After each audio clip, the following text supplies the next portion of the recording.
विनाश क्यों कर रहा है? तुझे क्या चाहिए? मुझे किसी से कुछ नहीं चाहिए।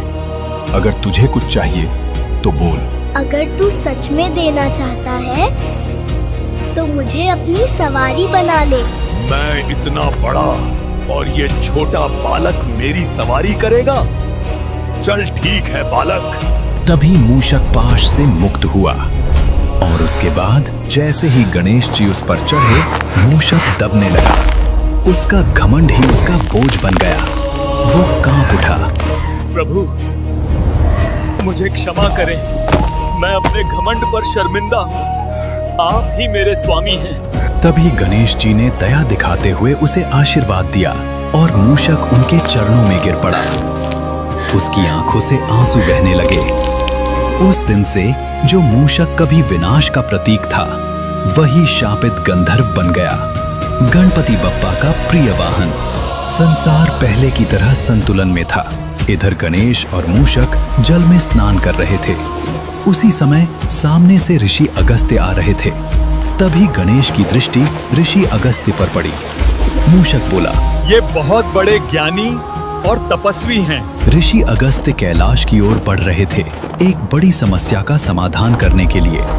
दूसरी ओर गणेश और मूषक उन्हें देख रहे थे। तभी शिव जी बोले, आज कैसे आना हुआ ऋषि अगस्त्य? प्रभु, मेरे गांव में सूखा पड़ गया है। तभी महादेव ने अपनी जटाओं से गंगा की धारा ऋषि अगस्त्य के कमंडल में भर दी। इसके बाद ऋषि अगस्त्य अपने गांव की ओर चल पड़े। चलते चलते तेज धूप के कारण ऋषि को थकान महसूस हुई। उन्होंने अपना कमंडल एक चट्टान पर रख दिया और आगे बढ़ गए। नीचे देखते ही उन्होंने अपना सूखा बेजान गांव देखा। ये देखकर ऋषि अगस्त्य बहुत दुखी हो गए। पीछे छिपकर गणेश और मूषक यह सब देख रहे थे। तभी गणेश बोले, यदि ऋषि ऐसे ही चिंतित बैठे रहे तो समय व्यर्थ चला जाएगा। तभी गणेश ने कौवे का रूप धारण किया और कमंडल का जल गिरा दिया। उसी समय ऋषि अगस्त्य यह सब कुछ देखकर वे क्रोधित हो गए और बोले, हे दुष्ट,